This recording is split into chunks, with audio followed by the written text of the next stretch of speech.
और वहीं कुर्स्क में यूक्रेन का जबरदस्त हमला हुआ है। हमले में रूसी आर्मर्ड व्हीकल तबाह किया गया। हमले के लिए ATGM जैवलिन का भी इस्तेमाल किया गया है।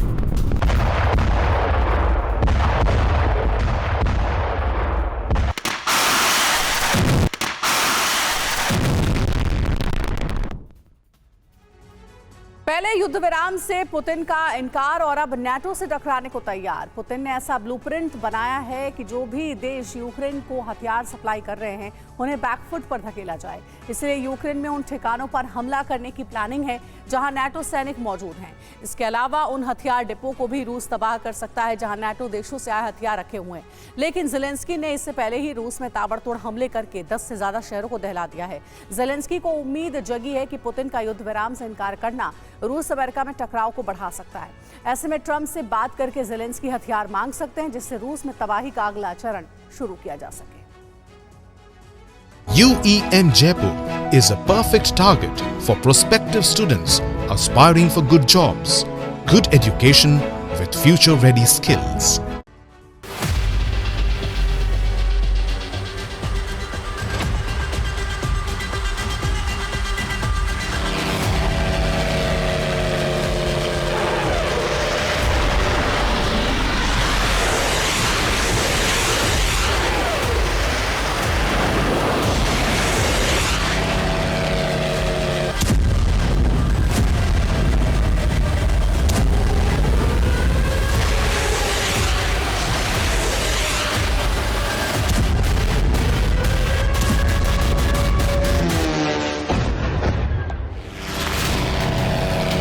रूस पर पहला हमला।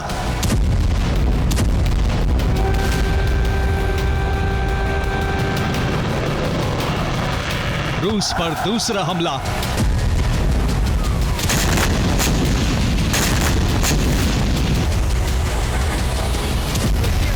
रूस पर तीसरा हमला।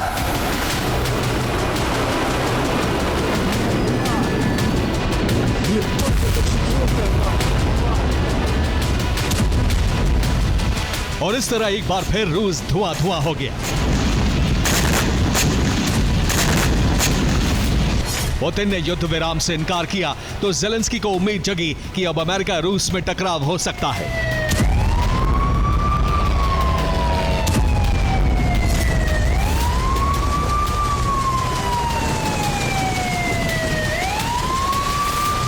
और ये उसी उम्मीद का इफेक्ट है कि रूस पर यूक्रेन ने ताबड़तोड़ हमले कर दिए।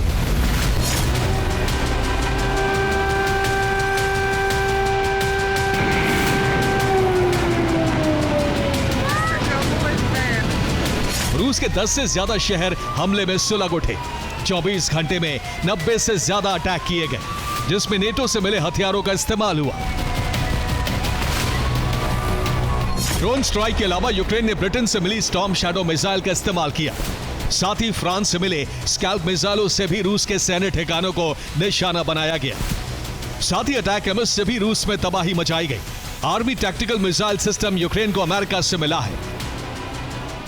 क्रेमलिन ने दावा किया है कि रूस पर हुए हमले में नाटो से मिले हथियारों का इस्तेमाल किया गया।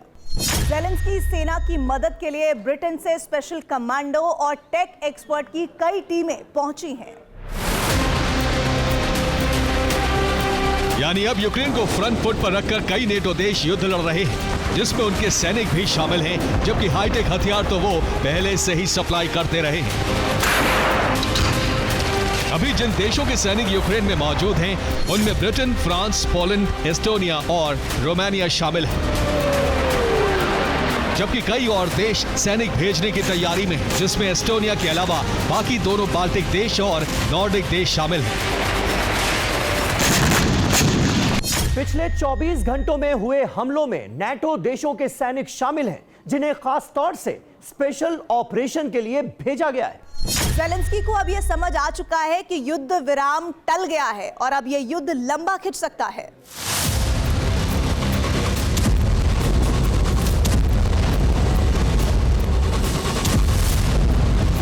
इसी वजह से ज़ेलेंस्की बड़ी तैयारी में जुट गए हैं और रूस पर हमले करके ज़ेलेंस्की ने इसका संकेत दिया है कि वो तैयार है।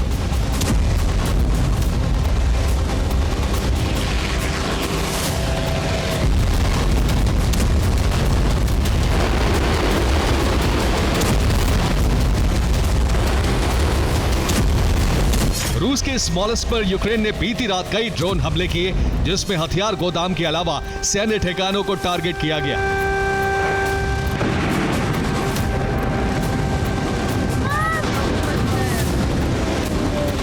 एक वीडियो भी सामने आया है जिसमें रूस ने यूक्रेनी ड्रोन को इंटरसेप्ट करने का दावा किया है।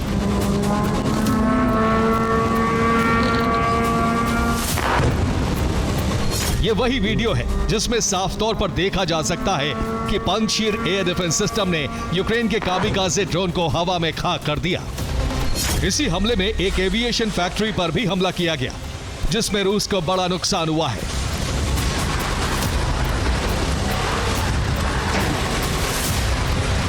रोस्तोव में हमले में तेल रिफाइनरी को टारगेट किया।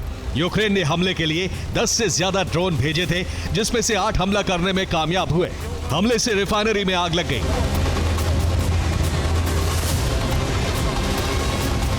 यूक्रेन के हमले में ब्रियांस्क में मौजूद केमिकल प्लांट भी दहल गया। प्लांट की 3 यूनिट पूरी तरह से तबाह हो गई। इस हमले के लिए यूक्रेन ने स्टॉर्म शैडो मिसाइल का इस्तेमाल किया। एक सैटेलाइट इमेज भी सामने आई है जिसमें दिख रहा है कि 3 यूनिट तबाह हो चुकी हैं, जिसमें से 2 यूनिट एक साथ, जबकि एक प्लांट के दूसरे कोने पर थी। इसके अलावा सरातोव पर हमला किया गया, जहां ऑयल डिपो पर मिसाइलें दागी गई। हमले का वीडियो सामने आया है। साथ ही सैटेलाइट इमेज में दिख रहा है कि कैसे 4 टैंक पूरी तरह से तबाह हो गए, जबकि 5 टैंक सुरक्षित हैं।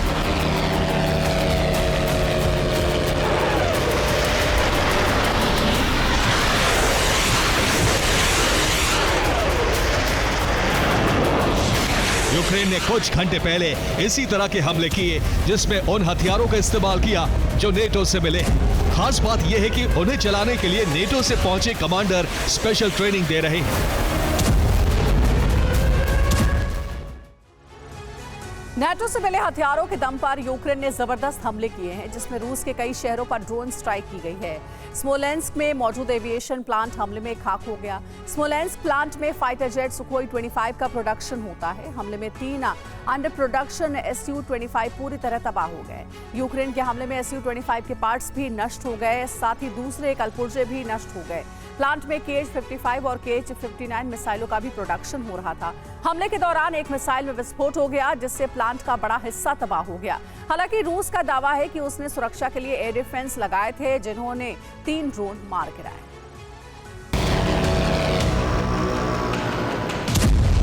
स्मोलेंस्क पर हुआ हमला काफी बड़ा है, जबकि कुर्स्क और बेलगरोद में भी यूक्रेन ने काफी तबाही मचाई है।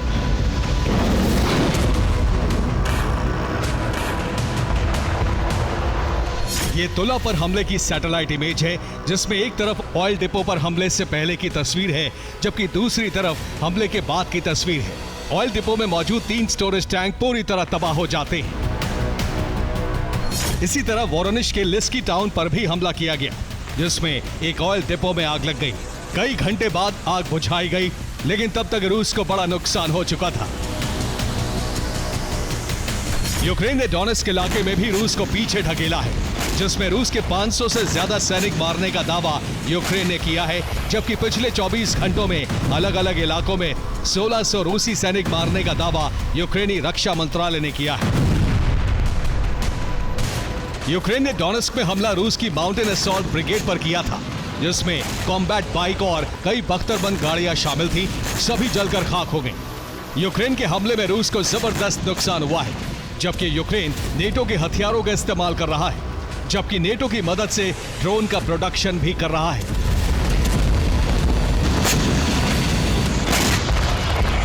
अब पुतिन ने इसका जवाब देने के लिए नया ब्लूप्रिंट बनाया है, जिसके बाद उन देशों पर हमला किया जा सका है। साथ ही यूक्रेन में उन सैन्य ठिकानों को तबाह किया जा सकता है जहां ब्रिटेन और फ्रांस से कमांडर पहुंचे हैं। ये ठिकाने पश्चिमी यूक्रेन में बताए जा रहे हैं। इन्हीं ठिकानों में यूक्रेनी सैनिकों को स्पेशल ट्रेनिंग दी जा रही है। दरअसल ये वही प्लान है जैसा F-16 की ट्रेनिंग देकर रूस में तबाही मचाई गई थी। अब दूसरे हाईटेक हथियारों की ट्रेनिंग देकर नेटो युद्ध में मदद कर रहा है। पुतिन इसके जवाब में यूरोप को निशाना बनाने के बजाय यूक्रेन में ही नेटो सैन्य ठिकानों को तबाह कर सकते हैं। माना जा रहा है कि यह हमला आज रात हो सकता है, जिससे नेटो को पुतिन का करारा जवाब मिल सके। Bureau report, TV9 Bharatvarsh.